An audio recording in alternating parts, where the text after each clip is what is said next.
Yeah, microphone.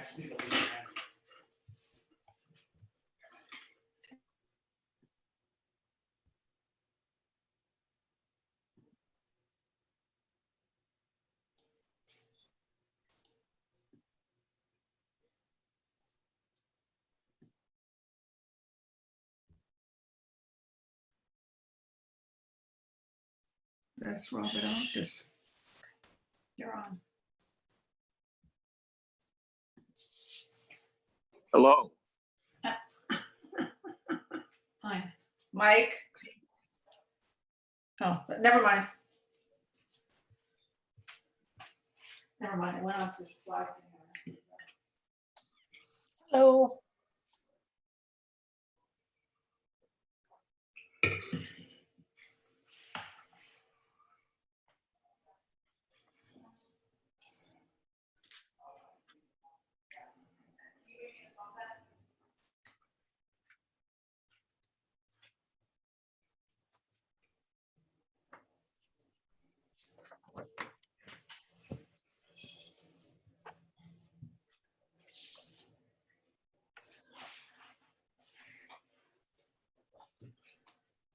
Hello, Sandra. Robert Arcus. Oh my God, I'm overwhelmed. Okay. I'm going to ask Goldie to email it to you because my computer is in the process of recording the program. It hasn't started yet. I'm going to have her send you the link, okay? Yes, we'll do. Bye.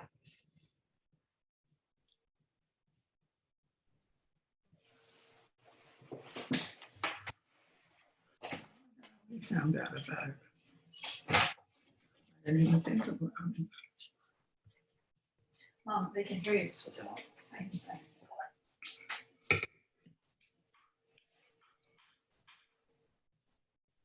Who am I sending to, Helen? Sandra, To Sandra? Sandra, please. I was just texting you. Yes. Okay. So the only way I know how to do that is to get out and get back in.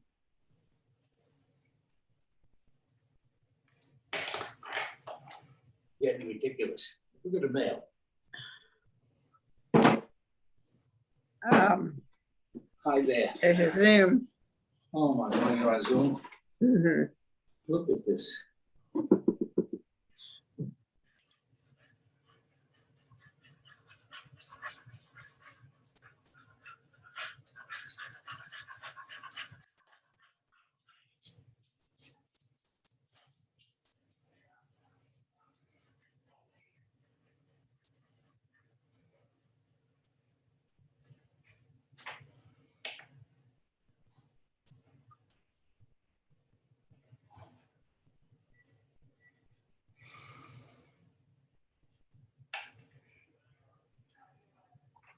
Hi, Ruth.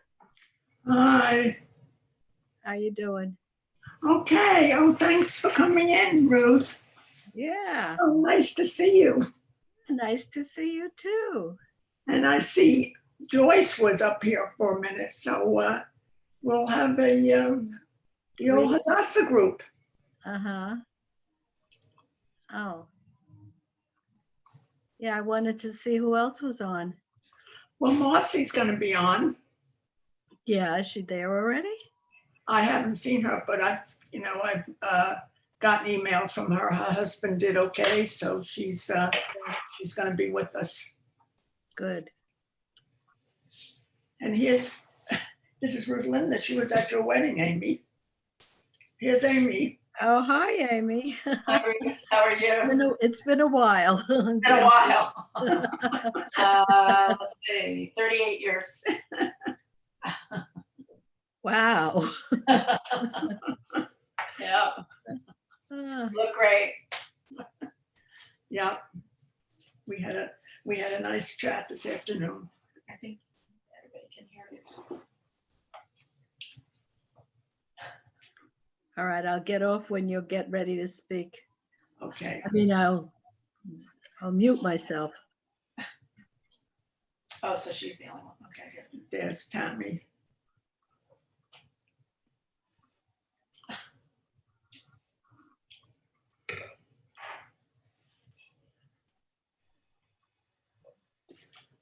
Who's that in the dark over there, I wonder? Hi, Tanta. Hi. I My can't baby. get on. There's this big white sign on my screen. Oh, well, that's an introduction. You see my, Okay. see my Good name? luck. Break a leg. Hi, Amala. Bye. Hi, Tanta Ruthie. Hi, who is that? David? Brian. Little Brian. David. Or is Oh, it that's Brian? David? Brian. I thought it was Brian, Brian. I thought it was Brian. Yeah. Hi, Heidi. Hi, sweetheart. Okay. This is Yeah. what David sounds like. Hi. Oh, there's No, little no, there's David. There's David. And there's Walter. but Hi, you Walter, knew honey. Hi, Hi, hello. Hi, Tommy. Hi, Roslyn. You Hi. here? hi, Rosalind. You hear Hi, us? darling. Oh, Yeah, there's families got Walter overlapped. too. Yeah, they give it. But why with, oh, here it is. Oh, We have okay. to mute. We have to mute. We can't interrupt. Unmute. You all have to mute. Okay, here we go. Let's mute.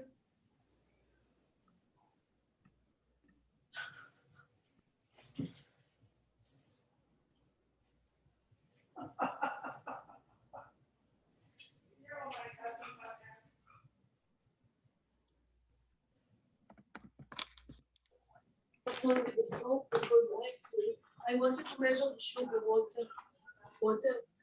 But now the sound is off. They wanted mute Okay. No, but we don't hear them. They're Oh, checking my sugar. goodness, because that's there's a Oh, seven. okay. Checking Oh, sugar. there. Please. Hi, Jacob. Check your sugar. Oh, my cousin Meyer. Amy, come here and let's see everyone. Hi, Marcy. See Marcy there? There's my cousin Carol, my granddaughter Rachel. Oh, my goodness. Who else is there? Okay, let's go, honey. We're gonna, I'm gonna just And put Meyer this. Krause. I see him. Hi, Mike. Rachel, Is this? Now they hear me. Heidi. There's my cousin Carol Blumenfeld and her daughter Annette. Yeah. Hi. Hi. Hi, Amy. Hi, Ruth. Hi. Oh, hi, Hi, how are you? Jan. I made it. Amy and Ruth. Who are you saying hello to, Amy? That I That's haven't seen? Jan. Where's Jan? No. Oh, hi, Jan. Elaine. Hi, Amy. Hi, Amy. Hi. Mrs. Cohen. There's Jacob. And Yeah, right Janie. there, Hi. and Janie, right there. And Meyer. See? Maya. So good to see you all. David, There's Mike. Mike, You too, Ruthie. Who's Deborah Rabinowitz? Is she related? That's my friend Debbie from South Florida. Oh, hi, Debbie. Hi. Oh, Debbie, I've heard about you for years. Hi. Mom. Hi. Who's saying hi? There's Miss Bobstein. Goldie, I believe we can't start now. Hi, Debbie. Where did my Goldie Hi, Debbie. Yes, Julie. Julie. Julie. Everybody, we are I'm so excited that Hello, everyone is so. everybody mute. Hey, everybody, mute, There's my son. mute. They want to start the program. Mute your Mute screens. everybody. Mute your screens. That's difficult. I am so excited that everyone is so thrilled to see each other. And trust me, Jacksonville Hadassah is so excited about tonight's program. I welcome you all. I am Goldie Lansky, proud to be the president of Jacksonville Hadassah. Tonight is a very special night for Jacksonville, not just because of this wonderful program we are about to enjoy, but because tonight with this program, we are launching a new annual event, which will always happen on the 1st of June. And that is because on June 1st, 1925, Jacksonville Hadassah began. That is the date that we started, and we have been strong and growing stronger ever since. Thank you for joining us from near and far. A special shout out tonight, of course, to Ruth Cohn, who will be sharing her very special story with us. And I want to introduce and thank Stacey Goldring, the very finest partner any organization could hope to have.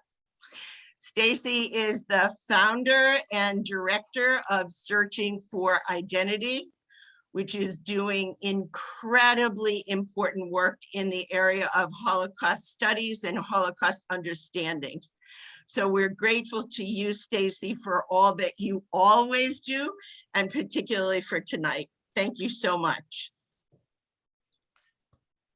We usually begin a Hadassah meeting with a Hadassah moment, but this evening's program will end with a Hadassah moment. So please do not leave early.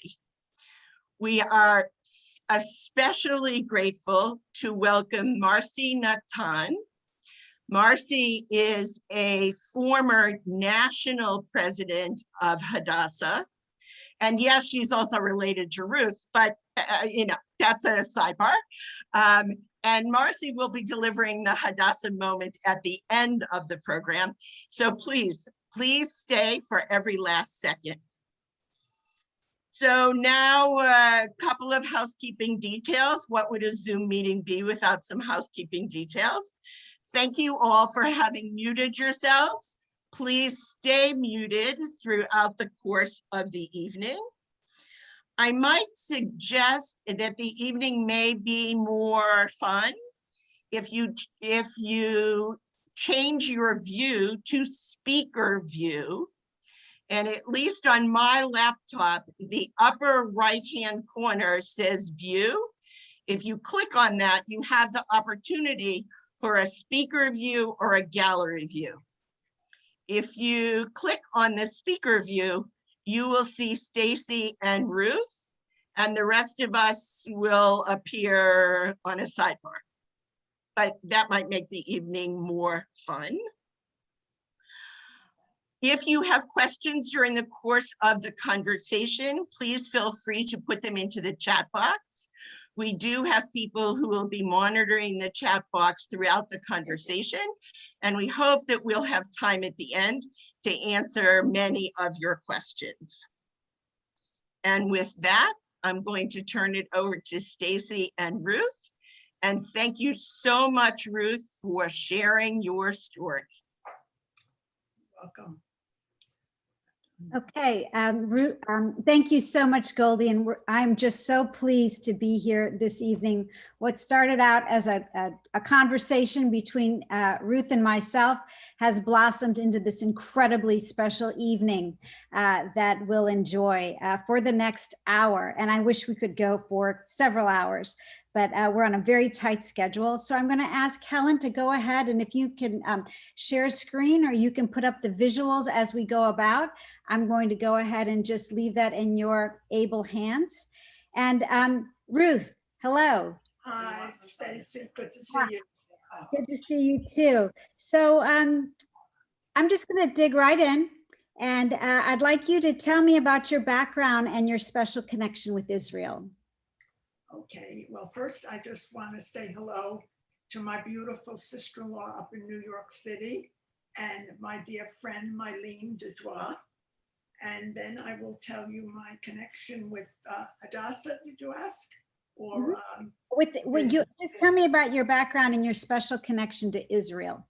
Okay, well, as I'm going to be telling you, my great-great-grandfather came to Tzfat in 1831, and he became a printer. He was a printer in Bercheshev, but he stopped printing there for a few years, and he immigrated with his family to Tzfat in the northern part of the Holy Land. Okay. He operated a printing press there. He was a man of many talents. He was a rabbi. He was an editor. He was a printer. He was a would-be doctor. He did all his own illustrations and his type page printing. The first book, he printed the first Hebrew book in Tzfat in 246 years. And on the screen, you will see, this is the second book he printed. The first book was a prayer book. The second book is the third book of the Torah, Leviticus. And Lador Bedor, two of my granddaughters had parshas in Leviticus for their bat mitzvot. So that was exciting for us. Wow. So correct me if I'm wrong, your Israel box settles in Tzfat in 1831. Is that correct, Ruth? Yes. So you can trace your lineage back to the early 1800s then to Israel. Yeah, he was, well, he wasn't born in Israel. He was born in Beersheba in 1792. Okay, got it. Okay. And can you go ahead, if we can go to slide, and these slides that you'll be seeing this evening, everyone, they're absolutely remarkable. Ruth's heritage should be a documentary because she is living proof. She manifests the Jewish experience of resilience, family, love, strength. It's just beautiful. So you'll be seeing several photographs this evening that are just the tip of the iceberg when it comes to Ruth's amazing heritage. So here we have Mount Meron. And I understand that today we could even go ahead and take a tour of Mount Meron. Is that correct? Yeah, there's a story to that, okay? Very recent story. Tell me. When the tragedy took place in Mount Meron this past Lag BaOmer, my cousin saw it and he remembered the connection that our family had with Mount Meron, which I will tell you after I finish this story. And he went and Googled Mount Meron, and he came upon a website called Backpack Tours. Turns out that the woman leading this tour guide, turned out to be a cousin of ours. In the bottom of the website, she gives her bio, and she said she is the great granddaughter of Yisrael Bach. She's 27 years old. Ronnie Krause, my cousin, and I got in touch with her.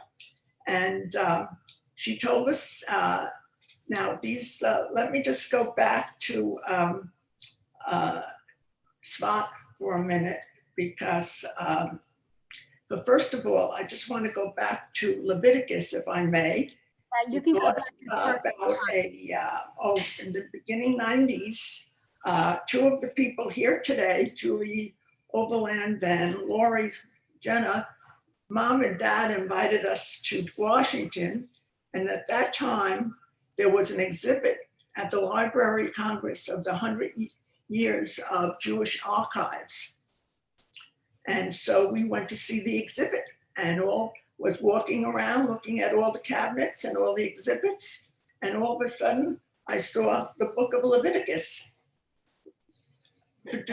printed by my grandfather, Yisrael Bach. And so I put my face way up against the glass. I couldn't believe it. I never expected to see it. And the security guard came over and he said, you might have to leave if you don't get your face away from the glass. And I said, well, if that was your grandfather's book, you would do the same thing. So we'll go back to Tzfat for a minute. So my grandfather and his family stayed in Tzfat for about 7 years due to a revolts and a very strong earthquake. Israel Bach, my grandfather, was wounded. The press was destroyed. And in the meantime, while he was living in Tzfat, the Arab general, the Arab governor, of that area got ill, and my grandfather treated him. And as a gift to him for treating him and the governor getting better, he gave my grandfather a parcel of land in Meron. So in 1837, the family moved to Meron, which is right part of Mount Meron. And Israel Bach and his son, my great uncle Nissan Bach, started a farming there in Meron, and also continued with the printing press. And the farm now is referred to, and it's part of the tour. It's part of the tour of backpack tours. It's called Bach's Ruins, Ruins. It was once a farm, and they also had made a cave to store the crops in. And now the cave is a icy stream. And I never knew that. And I don't know, I just can't believe it. In 1841, they found that the Arab neighbors were not too happy with the Jews living in Meron. So the Bach family moved to Jerusalem, and they were the first Jewish Hasidim in Jerusalem. And my grandfather opened started a printing business again. And in Jerusalem, they printed the first Jewish books ever. They were the first, he and his son Nissan were the first two Hasidic Jews in Jerusalem. And about 1839, they heard that the Grand Rebbe of the Hasidic sect in Segura, Austria, was interested in building a synagogue in Jerusalem for the Hasidim. And so they gave Nissen was the son of Israel, was the architect and the contractor for the synagogue. And he was able to purchase land at an inflated amount right outside of the old city. And you see on the left, you see the beautiful, one of the most beautiful built synagogues in Jerusalem. It was 3 stories high with commanding views of the whole city and beyond. And unfortunately, in the War of Independence in 1948, it was destroyed by the Jordanian Legion. And on your right, you see the destruction of the shul. And the shul was called Teferet Israel. And it was named after my grandfather as well as the Grand Rebbe of the Hasidic sect. And it was also referred to as the Nissen Bach Shul. And after it being destroyed, until it remained destroyed, and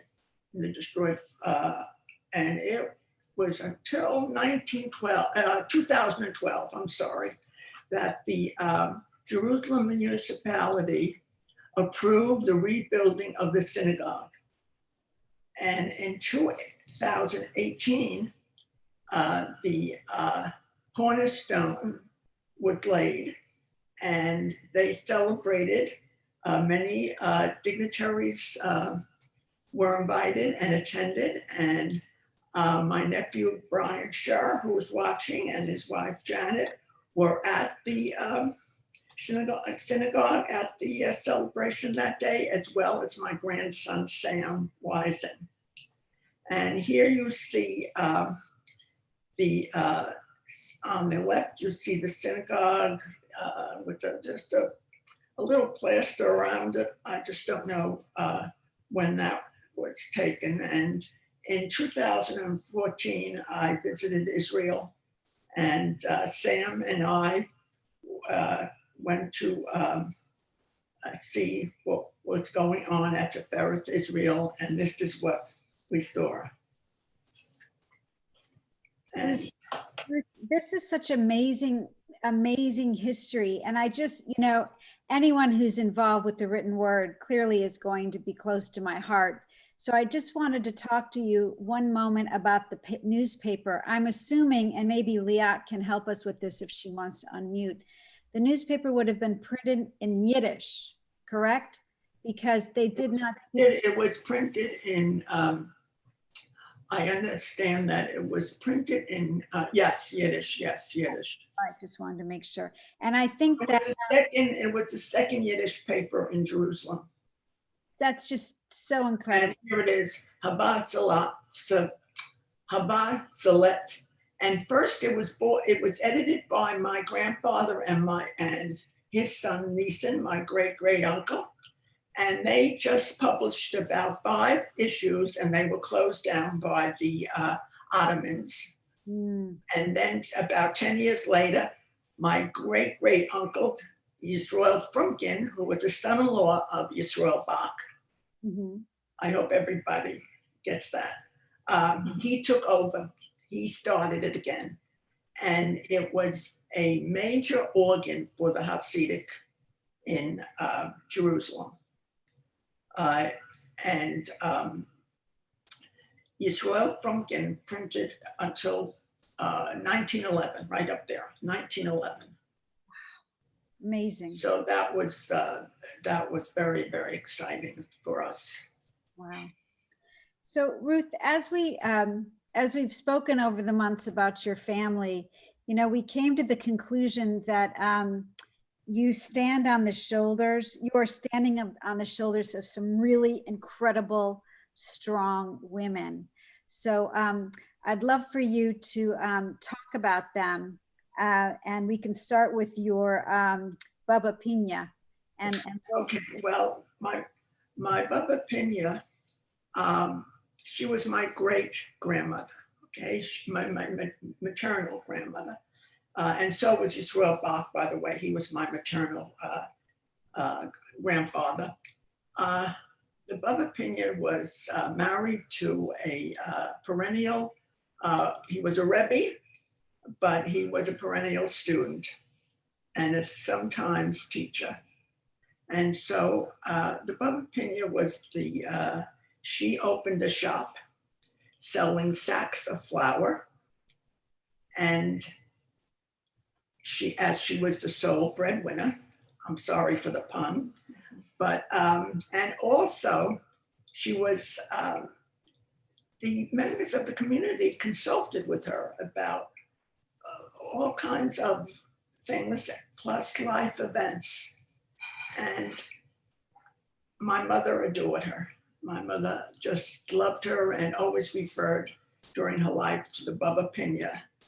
And she had 5 sons and 1 daughter. And my mother just thought she was brilliant. In my mother's memoirs, which she wrote in the 1970s, she referred to the Baba Pina as having a head like a prime minister. Well, Golda Meir was the prime minister of Israel in the beginning of the 70s. So she was referring to Golda Meir. So that is the story of my Baba Pina. And it seems that all of my mother's sisters, there were 5 sisters. Let's see, 5 sisters. 5 sisters, yeah, 5 girls. And they all stood on the shoulders of Baba Pina and also my grandmother. And on the left and to the right of the picture is my grandmother, Hayasora Blumenfeld, and my mother in our visit to the Holy Land in 1936. That's my mother next to her mother. And the back of her are 2 of my wonderful cousins, may they rest in peace, and their children are, I think, part of the audience here today. And that is my brother Irving in the back. And on the right side is a cousin of mine, Daniel. He was in the Palmach in the War of Independence. And so my grandmother, my grandfather, Moshe Blumenfeld, one of the sons of Baba Pina, married Hayasora Blumenfeld. And after a while, he decided that he was going to see what the Golden Medina, which was America, was like. And so he went to America, and my grandmother was stayed back and took care of the children. And she, in order to make things, to have food on the table, etc., she boarded 4 boys that were going to a nearby yeshiva. And according to my mother, Moshe Sharet, the 2nd Prime Minister of Israel, was one of the boys that she boarded. And now I can refer to the Hadassah because Moshe Sharet was at the hospital in Hadassah when he was so sick. And also there is a Sharet Cancer Institute as part of as the 21 buildings at Ein Keren. In fact, Marcia tell us that there's more than 21 buildings now. So that was my grandmother, Hayasora. And then I come to my mother, and it's hard for me to talk about my mother. She was amazing. She married my father in 1911. And my oldest brother, Joe, one of the first babies born in Tel Aviv, was born in 1913. And then in 1914 or 15, the Turks, the Ottomans, started to draft the local men into the army, and my father wasn't going to have any part of the Ottoman army or the Turkish army, and so he came to America. And my mother stayed behind with my brother Joe, and when my brother Joe was 6 years old, she decided it was time to join my father. And so my grandfather, Moshe, arranged passage for her on a boat, which would take her to Liverpool with a stop in Italy. And when they got to Italy, the doctor up on the boat, or the doctor that came on the boat, diagnosed them as having trachoma. They were detained in Italy, as well as then they were sent to Paris, detained in Paris, as well as Liverpool. And a trip that would usually take about 20 days or 18 to 20 days, turned out to be almost a year. And my mother and Joe landed in Boston, and luckily they met a very fine doctor who cured them and told them to come back every 6 months. Well, for the first year and a half, they did that, but things became pretty terrible for my father and mother as far as finances were concerned. So they neglected to go to return. And when they finally did, the doctor was no longer there. and they were referred to Ellis Island. And so my mother would not leave my brother. My mother was cured, but they made my brother stay. And there was no way that my mother was leaving my brother by himself at Ellis Island. By that time, my brother Simon was born. And so my mother and Simon lived in the women's quarters, and my brother Joe in the men's quarters. And we were observant. And so my mother heard my brother screaming one night that they served him ice cream after meat. They made him eat ice cream after meat, and he was very, very upset. And but after about 12 weeks, they were allowed to go, and they resided in Jersey City, New Jersey, where my father had some family and friends. And so that those were the three women that I think that all of my mother's sisters' shoulders and all of us stand on. It's a beautiful story. And just to tie in Hadassah again with my family, and I hope the boys were supposed to be here, and I hope they are, because this is a little surprise for them. This is a letter that Henrietta Zold wrote to my aunt, one of my mother's sisters, who was a nurse. And before Hadassah had a nurse's school, a nursing school, Henrietta Zold was a part of the American Zionist Medical Unit. And so was, excuse me. People who may not be familiar, Henrietta Zold was the founder of Hadassah. Hadassah, yes. I'm sorry, yes. And so I guess my aunt was the spokeswoman for the group as far as the nurses were concerned. And so I guess she was asking on their part for a salary increase. And so in 1922, Henrietta Zold wrote a letter to my aunt telling her that their salary is going to be increased.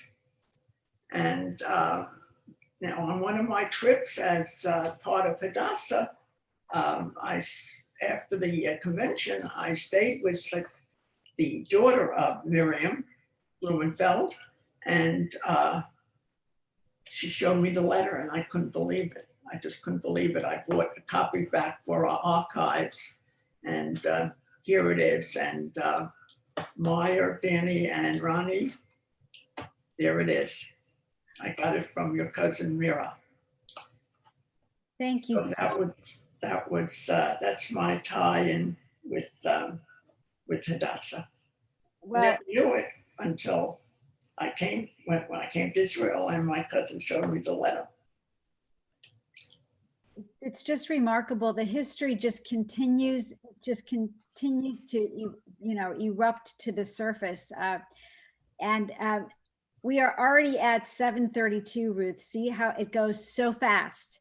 So what we're going to have to do is everyone is going to have to hold on as we fast forward through time and go to New York City circa 1980s. So clearly we're leaving a little history behind for now, but that's just so you'll want more later. So what we're going to focus on now is Ruth in the big city. So I want to go ahead and ask you, Ruth, a few questions, and then we can talk about the slides. Yes, this is how I visualize Ruth. She is definitely, she's Mary Tyler Moore. Anyway. I wish. So you were a trailblazer, just like her. So I want to know what Hadassah meant to you prior to you working for Hadassah, and then how you got involved, if you could share those stories, because again, just oozing with history. Okay, so first let me tell you that that's was Hadassah House up until a few years ago. It was located on 58th Street. It was a wonderful location, and it was a joy to go there every day. I worked hard, but I got a lot more out of Hadassah than I gave Hadassah. As a teenager, I belonged to Junior Mizrahi because I had gone to Mizrahi camps when I was a child. And then when I got married, I belonged to Ort. So I knew very little about Hadassah, except about the job that they had accomplished with Youth Aliyah, getting all those 100,000 children out of Europe. And my cousin Tammy, who is here today, and I went to the Columbus Day Parade in New York. I was working at a law office as an office manager, but I was not happy. And so after the parade, I went up to an employment agency, and they told me about a nonprofit Jewish organization that was looking for an executive assistant to the executive director of Hadassah. And I interviewed with her, and I tested, and I was hired. And I started on January 2nd, 1980. And it opened up a world of just everything for me. It was a wonderful, wonderful experience for me. And on the left, we were partying one afternoon. I guess one of the women or one of the employees was leaving. And so on the left, you see, that's me looking into my pocketbook, but that's Ruth Cohn, the national president of one of the national presidents whom I loved there. And that was Aileen Novick on the right, who was the executive director of that, not the one that interviewed me, but the one that came after her. And on the right is Belle Simon on the left, and a woman that worked with me that I adored, Jerry Meyer, worked for the president, and that's a young Ruth right there on the right. And the rest is really history, but an exciting. And here we have, oh my goodness. On the left is, these women reminded me of Washington, John Adams, and Thomas Jefferson. Especially Frida Lewis on the left was president while I was in Hadassah, but the three were presidents in the 30s and 40s and 50s. And on the left is Miriam Freund Rosenthal, and then Golda Kromowski. My husband adored Golda. And then Judith Epstein. And on the right was Frida Lewis, who became president when I joined Hadassah in 1980. So do you consider these like the founding mothers of Hadassah? Do you look Well, yes, Miriam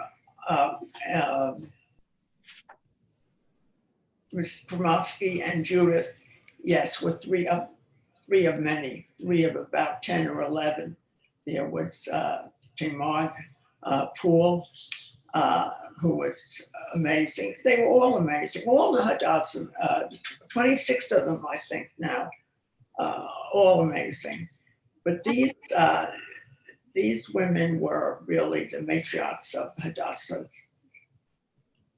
And we have a picture now of Esther Gottesman. She was not a president, but she was a vice president, and what a special woman she was. And there you see all of her, the wonderful work that she did for Hadassah. And Esther was chairman of the membership department in 1945 and 50 when the membership of Hadassah doubled. And they had the first national membership convention at the Waldorf Astoria, and they gave the Henrietta Zold Award to Eleanor Roosevelt.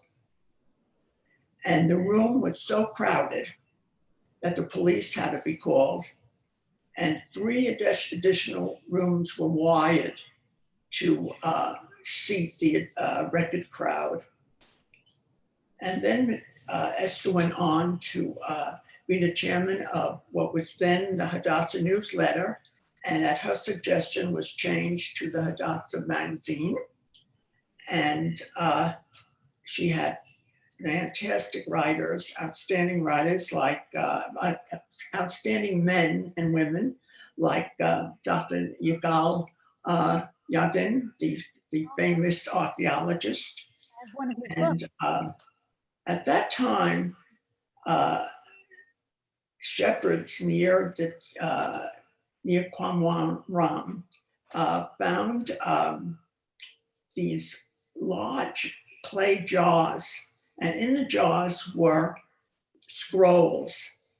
And I don't want to go into the whole story, but Yigal, the archaeologist, wanted part of these scrolls for the state of Israel. And Israel, the state could not afford them at that time because they had big expenses with immigration. And so Yigal got in touch with Esther, and Esther's brother-in-law wanted to do something special for the state of Israel. And so he bought the scrolls for the state with one condition, that the state provide a home for the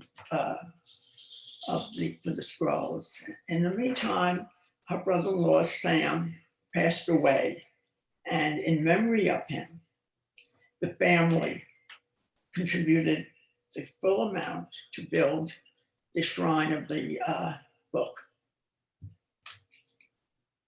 And it was thanks to Esther that happened. Just amazing. And I thoroughly, From the printing press to the Dead Sea Scrolls, you're like 6 degrees of separation. You're like Kevin Bacon, excuse the reference to the breakfast food. But it's amazing. It's just incredible. Okay, who is this amazing woman? Tell us about Miriam. well, I just want to tell you something about the scrolls. Okay. The man that bought them off a cobbler who the shepherds gave them to, he tried to sell them, or even to universities and colleges. He offered them to Yale, and Yale didn't take it. He finally put an advertisement in the Wall Street Journal, and that's where Dr. Yadin found them. So at first he wanted $1 million. This is the fellow that was selling them. He was the Syrian Archbishop in Jerusalem, and he wanted $1 million, but they got him down to $250,000. So that, can you imagine that they had to be advertised in the Wall Street Journal? I'm telling you, no one knew this until right now. Well, it's, I mean, I didn't know it, okay? I didn't know it. And so here comes my Miriam. Miriam lost her second husband in 1989. And at our convention in Atlanta, she sat in the office with us. And we got to be good friends. And when she came, and she moved back to New York after his death, and she had an apartment diagonally across from Hadassah House on Central Park South. And Hadassah always had desks for past presidents. And so those that lived in New York or New Jersey or Pennsylvania came in very often. And Miriam used to come in also on Fridays when the chairmen did not come in. And so Meron used to take me over to the Helmsley Plaza for lunch and tell me stories of Hadassah. And one of the stories was she had, since she was a child, she had two dreams. One was to go to the Holy Land, and the other was to research and study Jewish history. And when she was 28 years old, those two dreams were realized. She received her doctorate in history from NYU, and she went to Israel, to the Holy Land via ship. It was a very tedious trip for her, but she was compensated with a meeting in Henrietta Zoll's room at a hotel for the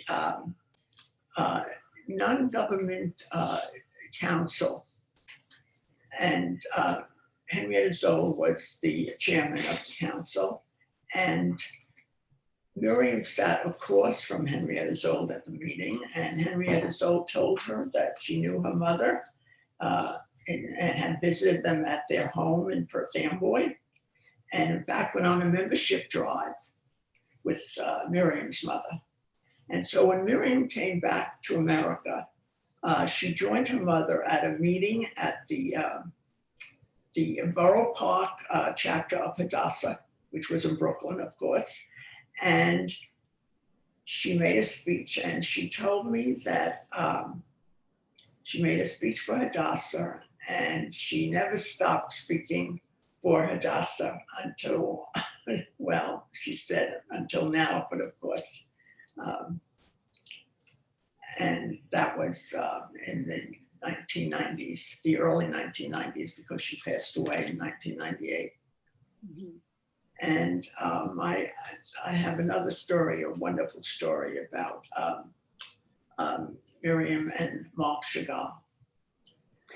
In 1959, they were planning the rebuilding of, earlier than that, in fact, but in 1959, they were thinking about what they would do in the synagogue at Ein Kerem. And so they decided perhaps they'll ask Marc Chagall to do stained glass windows for them, maybe 2 or 3. And so they went to a firm in New Jersey just to get a price so they know what to expect. And the firm told Miriam about $100,000. Well, that was absolutely, Hadassah thought that would be absolutely ridiculous. I mean, Chagall was a world-renowned artist. But Miriam and Isaac Stern, who was a very, very close friend of Marc Chagall, and the architect, Dr. Joseph Neufeld, went to see Marc Chagall at his home. And Miriam had an opportunity to talk to Marc Chagall's wife. And his wife told her that Mr. Chagall was providing artists' work, his work, to almost everyone else in the world except the Jewish people. And he was waiting to hear from the Jewish people. He wanted to do something for them. And so Miriam got very excited, and they drew up a plan and he looked at it and he accepted it. And he did research and worked on it for 2 years. And what we have are the 12 stained glass windows at the Abel Synagogue. And they are the 12 tribes, the 12 sons of Jacob, and with Jacob blessing each of his sons. Just amazing. And Miriam used to visit Marc Chagall every year on his birthday. And in Yiddish, he would always ask her, how goes it in our country? So I thought that was a very, very exciting story. And then the third, just a second, Judith, we'll get to you. Just let me tell you about do we have time? I'm sorry. Well, we're at 49. We're at 7:49, our time. So please go ahead. So this will be a quick one, okay? At the dedication of Ein Kerem in 1960, the celebration included Prime Minister Ben-Gurion, Finance Minister Golda Meir, and a lot of dignitaries and members. I think there was about 3,000 people at the dedication. And the man who stole the show was Ogden Reed, the ambassador to Israel from the United States, who recited part of Psalm 121 in Hebrew.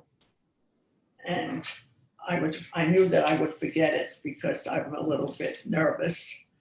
So I copied it down. I looked to the mountain. Let's see how it goes. Oh, here we are. Let me put my glasses down. I lift my eyes unto the mountain, and my help comes from the Lord. And so that was the dedication of Ein Kerem, and an exciting one.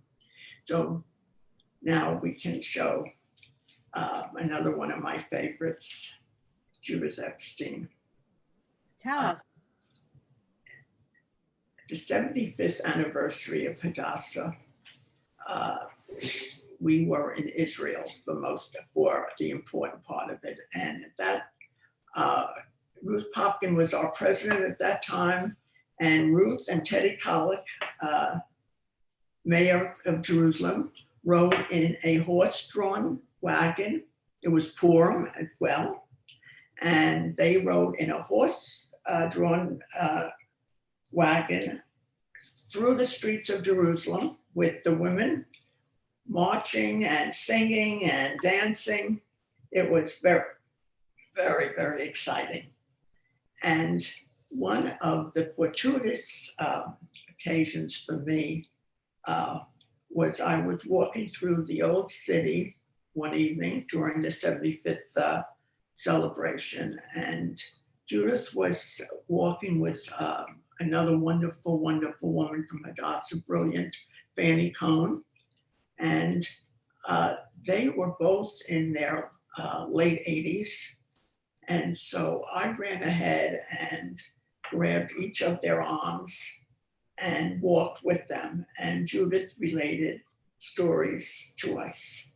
And one of them was when she first joined Hadassah and she was just married a year.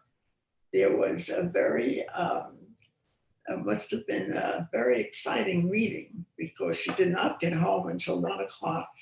And when she got home at 1 o'clock, her husband said he had called the police. He didn't know where she was, and he was as frightened as can be. So that was Judith. And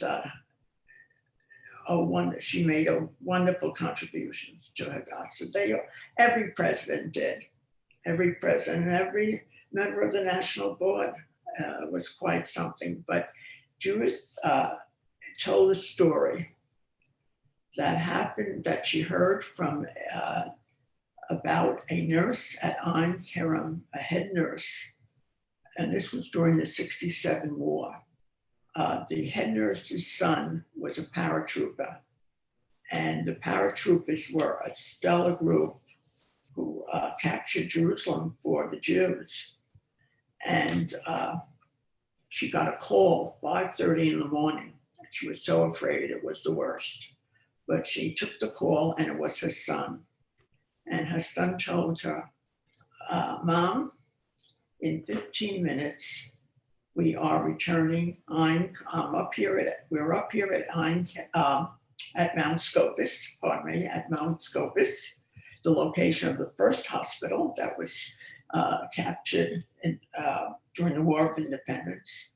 And so he said, in 10 minutes, we are going to return to you what you lost 19 years ago.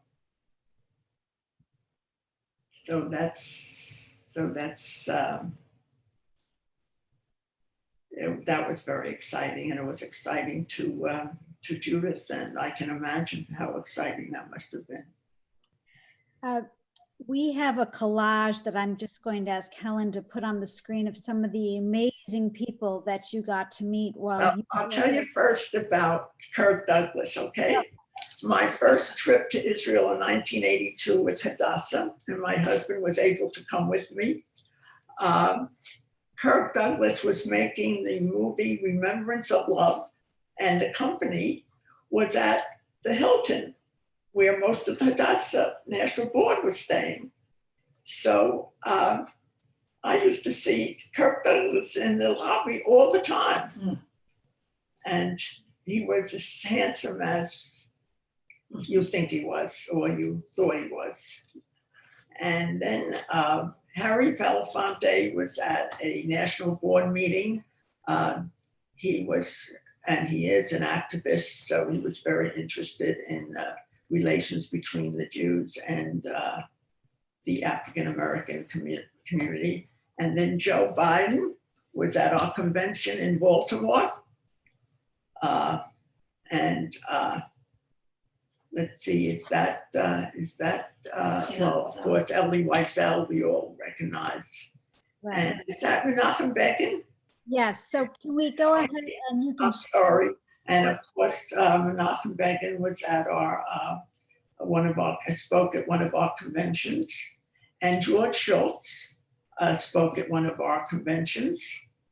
And I don't know, but I think Joyce is on this call, on the Zoom call, but when Joyce was chairman of the of one of the conventions that took place in New York, Marvin Hamlisch was our guest, and I remember Marvin Hamlisch got up on the stage to play, and sort of an introduction. He said, "Oh, I'm so happy to be here," he said, and he added, "My aunt was a member of Hadassah," and I got a kick out of that. And many more, Rabin and Perez, and my husband was with me at that convention as well. So we got to meet them and hear them speak. And Can you talk about it this? was a wonderful ride, a wonderful ride. Can you talk about the serenade by the elevators? Oh my goodness, this is a wonderful story. This is a wonderful story. We, the executive staff, was invited to eat in the National Board dining room, and we had our own. The employees had our own table.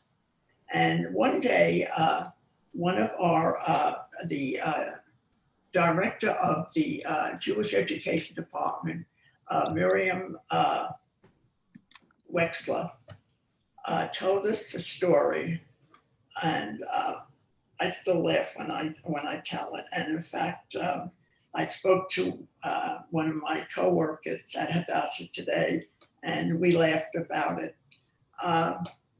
It seems that every time a dignitary from out of the country was at the plaza on 59th Street and 5th Avenue, the flag of the country, the person represented would hang out in the front of the building. And so Irene Wexler, that's what was her name, Irene Wexler, I'm sorry. And Irene must have noticed coming to work or whatever, that the flag of Israel was hanging in front of the plaza. And I don't know how she found out, but she and a few friends found out that it was Prime Minister Begin staying at the plaza.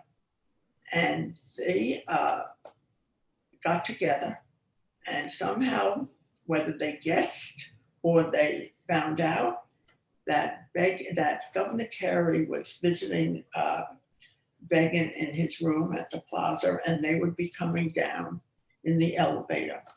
And so they surrounded the elevators, outside of the elevators on the lobby floor. And when the door opened on the lobby floor, these women stood there and sang Hatikva. and Menachem Begin could not move, either did Carrie, and they took off their hats. Here was in the 70s when men wore, it was in the 80s, I'm sorry, when men were still wearing hats, or a little time before that. And they stood there as the women sang Hadassah, sang Hatifa. And I still have, I'm picturing it, and it still amazes me. Such amazing imagery. Excuse me, Stacey, I'm sorry. I said it's such amazing imagery. You paint so many beautiful vignettes, that have taken us, over, almost 200 years. It's just absolutely incredible, Ruth. And I think that Israel's history and Hadassah's history, clearly, this is a parallel, this is a symbiotic relationship of love and growth and support. So if we can look at the slide of the hospital and how it's evolved over the years. And I guess what I wanted, what we had discussed, Ruth, and then I would like to bring in a very special guest for a moment. I was curious what the role of Hadassah is today and what does it look like moving forward. So if we have royalty with us today, in addition to Ruth. We have Marcy Natan, who is the past national president of Hadassah from 2011 to 2015. And if Marcy could be so kind, I would love to get, and Ruth also, if you could just tell us very briefly, we're already to the top of the hour, maybe 2 or 3 programs that Hadassah is very excited about as we look to the future. And Helen can put the information, in the chat of the links, etc. So I'm going to hand it over to Marcy. Thank you. Yeah, okay, thank you, Stacey. I have to say, Ruth, you have a memory that is priceless. I'm absolutely in awe, and I hope everybody is really appreciating the amazing information we've gotten. Right now, because we have very little time and where we are at this moment, I want to say that we are so proud of the recent fighting against anti-Semitism and our involvement in the Never Again Education Act. I'm going to ask everyone, go on Hadassah's website, because there's no way I can give you enough information in the very short time I have.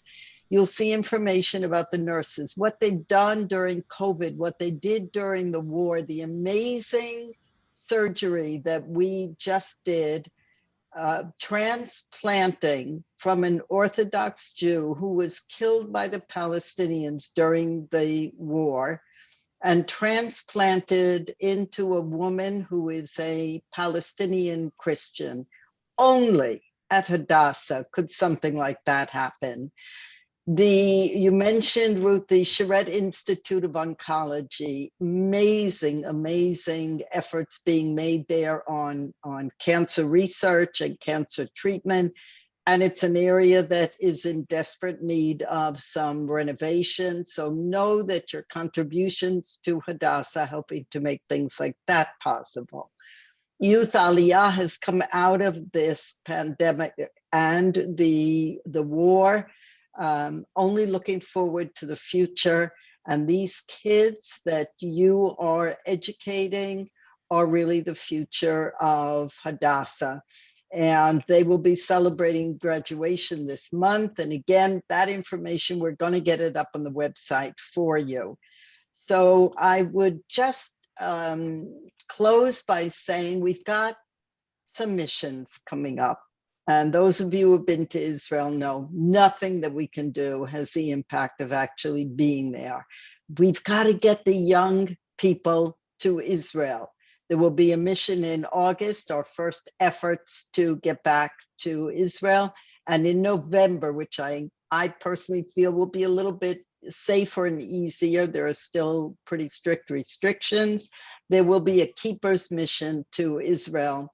And if any of you or you can encourage people to attend, come to Israel with Hadassah. And Ruth, again, my cousin, thank you so much. And I want to recognize Heidi Natan, who you should be able to see on the screen, who is also a cousin and my daughter. Thank you. Well, Back to you. Thank you so much, Marcy. And hello, Heidi, another generation of amazing, incredible women. And if you could just for a minute, go ahead and scroll through and look at all the amazing, beautiful faces and hearts and beautiful souls who are attending this evening.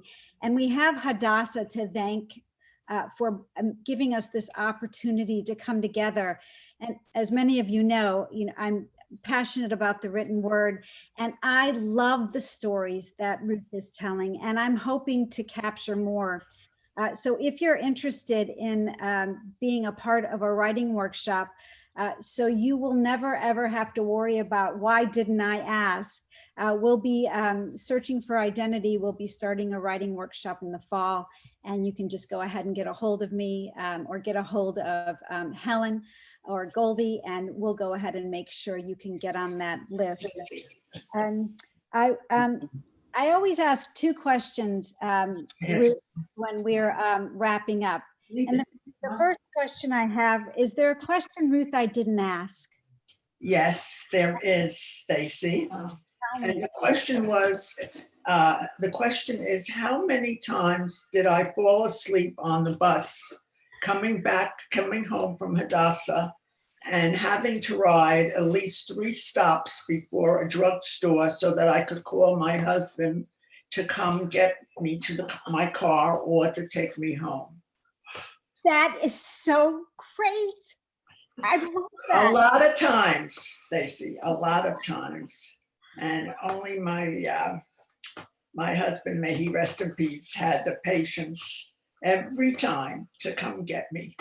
That is a beautiful memory and a wonderful way to wrap. And lastly, Ruth, can you tell us what you're reading?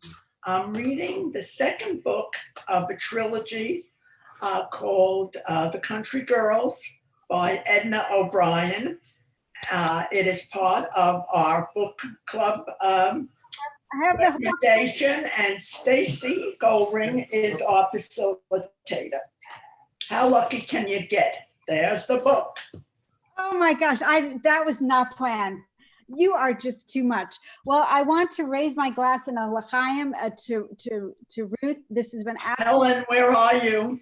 Helen, thank you. Oh, there you are. Okay.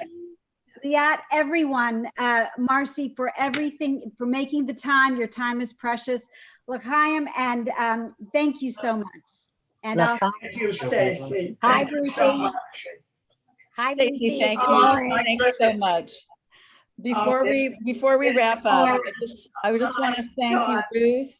I want to thank you so much with your wonderful stories. Stacey, for your ability to get these stories and share that with all of us. It's been a wonderful, wonderful evening. It's also a reminder that we've got to take the time to really ask our family members of our Hadassah chapter, to tell us their life stories so they don't get lost.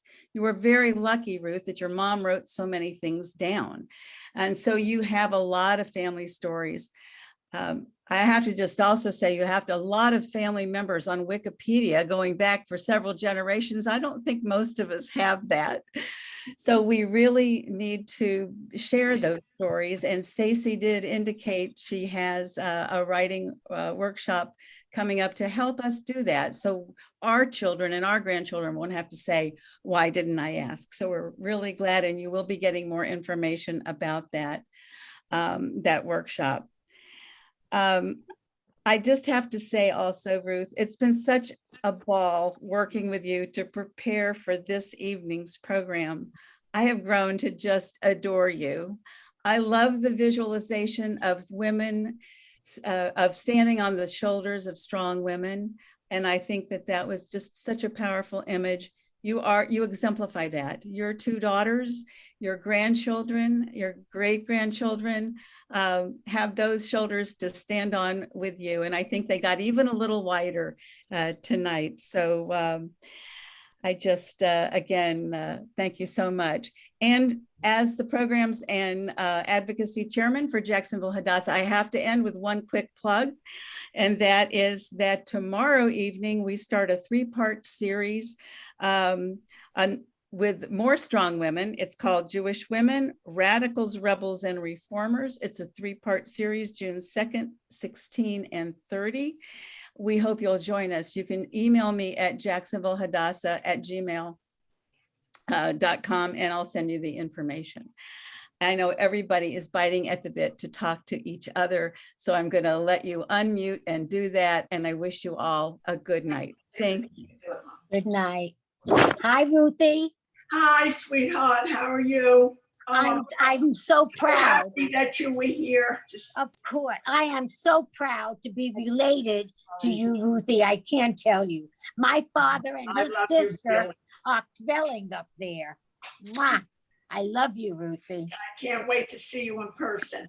I know, me too.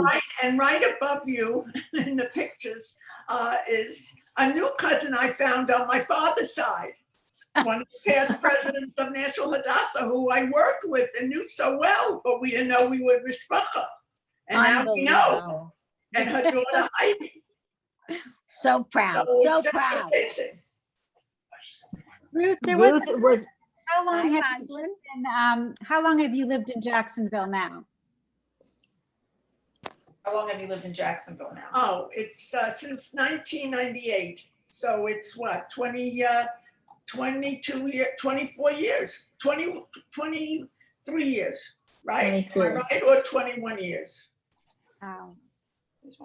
Oh, hi, Margie. Oh, it was just fabulous. I learned so much. I'm so proud of you. You did such a fantastic job. It was wonderful, just wonderful. I enjoyed every minute of it. Oh, I'm so happy you were here. And for a minute, I thought I wouldn't be able to get it because the one that Dan sent didn't work, but the one that you sent